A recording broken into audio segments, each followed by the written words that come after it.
ceux qui s'en souviennent, c'était mon slogan il y a 5 ans.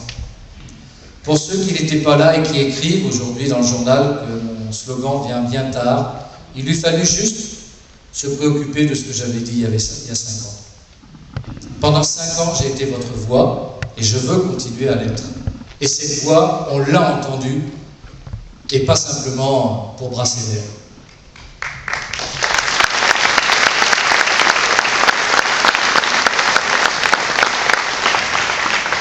J'ai regardé un petit peu comment je me situais. Moi, je ne participe pas à une compétition, mais c'est toujours intéressant de regarder. Je voudrais vous dire que je ne suis pas trop mal placé, c'est bien pour ça qu'on n'en parle pas. Car je ne doute pas que si j'étais mal classé, alors là, vous inquiétez pas, j'aurai droit au petit commentaire assassin qui va bien. 210 questions écrites posées, rédigées par mes collaborateurs sur mes instructions, corrigées par moi. 210 questions. On peut faire mieux, on peut faire 2000. Je connais des députés qui donnent comme consigne à leurs collaborateurs d'en rédiger 10 000 chaque matin, en changeant un mot ou 2 mots, juste pour être dans le catalogue qui fera que lors du bilan, on dira « il est le premier à avoir posé des questions ». Moi, je préfère les réponses qu'on donne à mes questions.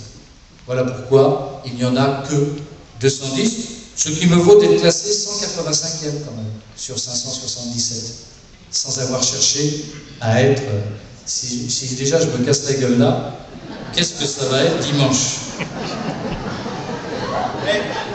Vous remarquerez que c'est plutôt celle... Enfin bon, ça va. Je ne dirai rien parce que tout sera retenu contre moi de toute manière. 18 questions orales sur des sujets souvent locaux qui me classent 69e. 32 propositions de loi qui me classent 7e. 1225 amendements. Tout ça, il faut le rédiger, il faut le défendre. Qui me classe 143e. 43 interventions à la tribune. C'est pas rien d'intervenir à la tribune de l'Assemblée nationale. En plus, vous n'êtes pas compétent sur tous les sujets, vous n'êtes pas dans tous les domaines de prédilection, vous avez des collègues qui font mieux que vous. Donc vous n'avez aucune raison d'intervenir pour intervenir. En plus, il faut qu'on vous donne le droit d'intervenir à la tribune. Car nous étions 320. Quand on est 20, c'est facile d'avoir la parole dans son parti. Mais quand vous êtes 320, il y en a au moins 200 qui demandent la parole, donc il faut que le parti vous dise « Oh, mais tu as le droit de t'exprimer ». En plus, moi, c'est toujours dangereux quand je parle. Donc, le mouvement, voilà, qu'est-ce qu'il va nous dire? Il va intervenir, c'est pas la position officielle du groupe. Je veux saluer quand même les présidents de groupe UMP que j'ai eus, Jean-François Copé d'abord et Christian Jacob ensuite, qui m'ont laissé la liberté de parole, tout en sachant que j'allais les enquiquiner, pour ne pas dire un autre mot, et qui m'ont laissé le faire, ce qui n'est jamais le cas au Parti Socialiste. Au Parti Socialiste, on ne donne jamais la parole à quelqu'un qui n'est pas dans la ligne qui a été définie par le parti. C'est comme ça qu'on parle de démocratie au sein du Parti Socialiste. J'ai toujours été, que ce soit au groupe RPR ou au groupe UMP, dans la liberté totale et du respect, également de mon vote. Personne ne m'a reproché le vote qui n'était pas forcément dans la ligne. Ce qui est impossible au Parti Socialiste, je vous le dis. Pourtant, ce sont eux les parangons de la démocratie en permanence. Ils s'en font une gloire. Et comme d'habitude, ils mentent. Alors, intervention dans l'hémicycle également. Je ne les ai pas comptés, moi. Hein. Pareil, je suis intervenu 161 fois dans l'hémicycle.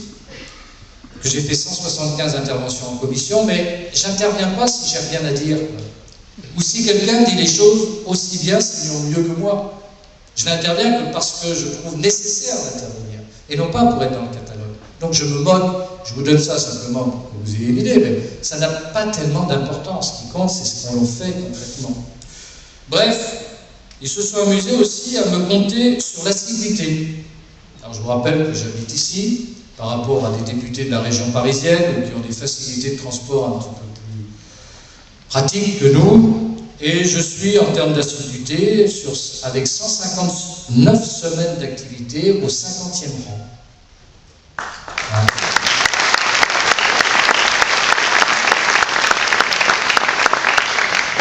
Et en termes de séance, au 31e rang, avec 351 participations aux séances. Vous savez, les séances où il n'y a pas de journalistes, où il n'y a personne pour noter que vous êtes là.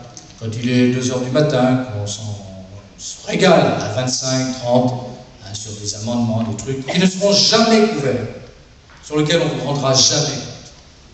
Et puis, il y a tout le reste, en plus des missions qu'on vous confie, des rapports que vous avez à faire. Tout ceci s'ajoute. J'ai participé à la commission d'enquête sur les infirmières bulgares. J'ai été présent, car chaque fois que je me positionne sur une mission, une commission d'enquête, je m'impose d'être présent, le plus souvent possible.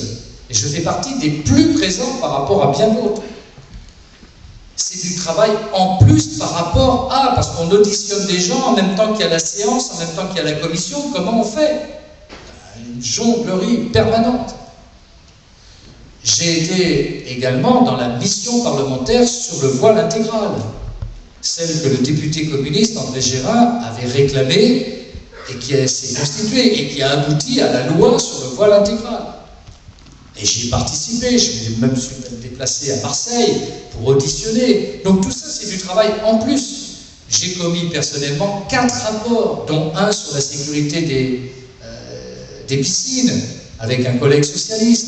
Nous avons travaillé en tandem. Il a fallu qu'on se rende dans un département, dans le Vaucluse, pour voir concrètement comment ça s'appliquait, parce qu'il y a beaucoup de piscines dans ce département, par exemple. On aurait pu rester ici, bien sûr. Mais il fallait justifier qu'on allait voir ailleurs que dans notre propre domaine. Lui, il était de Dordogne, où c'était aussi le cas.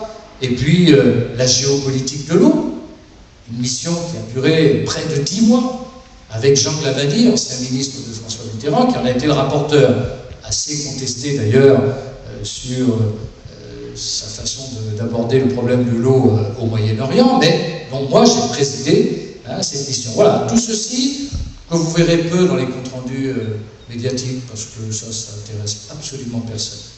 Mais absolument. Pourtant, c'est du travail qui est fait. C'est du travail que d'autres trouveront, sur lequel ils pourront s'appuyer pour aller plus loin. Et qui serviront, bien sûr, de base.